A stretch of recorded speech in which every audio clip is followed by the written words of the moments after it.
इसकी कुछ एग्जांपल्स भी आगे चल के करते हैं। इससे पहले देखते हैं कि प्रिम्स क्या कहता है, कि प्रिम्स एल्गोरिथम की बेस के ऊपर हम कैसे स्पैनिंग ट्री बना सकते हैं। तो सेम एग्जांपल ली है मैंने, और प्रिम्स जो है वो कहता है कि आप सबसे पहले एक रूट नोड कंसिडर कर लें, किसी को भी रूट नोड ले लें, जिस तरह डाइस्ट्रॉम में हमने किया था।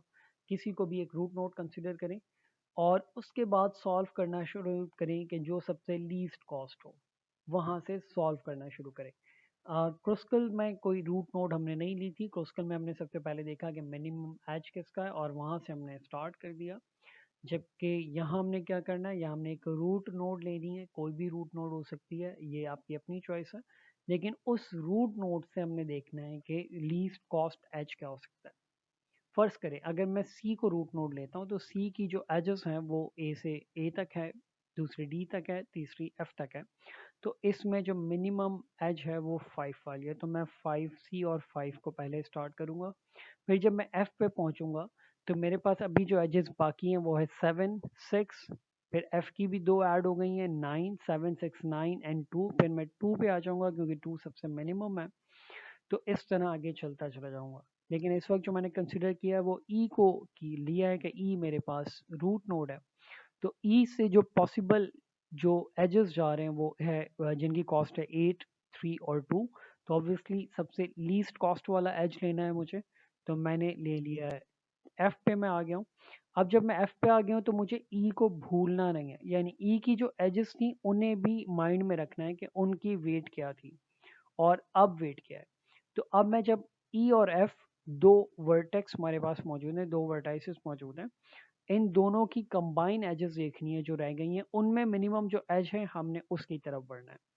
तो अगर मैं ई और एफ में देखता हूँ तो 8, 3, 9 एंड 5, ये चार एजेस रह गई हैं। लेकिन इसमें मिनिमम ऑब्वियसली 3 है, तो मैं 3 की तरफ बढ़ूंगा। अब जब मैं ई तक पहुंच गया हूँ तो मुझे ई और एफ को भूलना नहीं है, मैं ई को भी चेक करता रहूंगा और एफ को भी।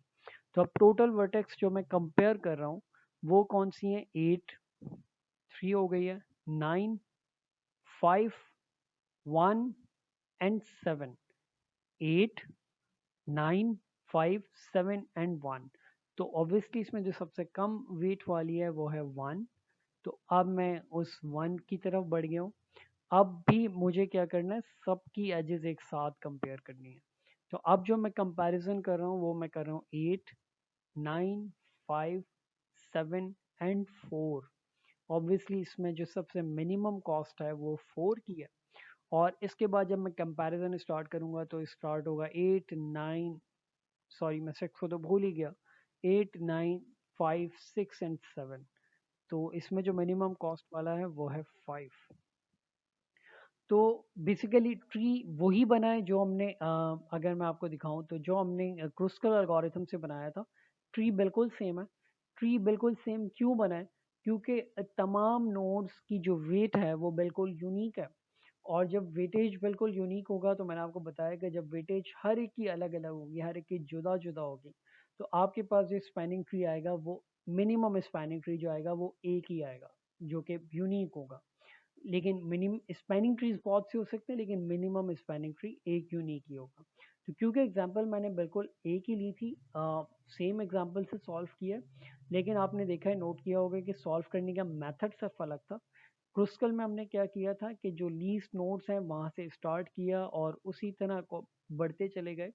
जबकि प्रिम्स में हमने क्या किया, प्रिम्स में हमने एक रूट नोड कंसिडर की और उसके बाद जिस तरह रूट नोड लीस्ट ऑर्डर में, इंक्रीजिंग ऑर्डर में बढ़ती चली गई, हमने उनके हिसाब से कंसिडर करते रहे।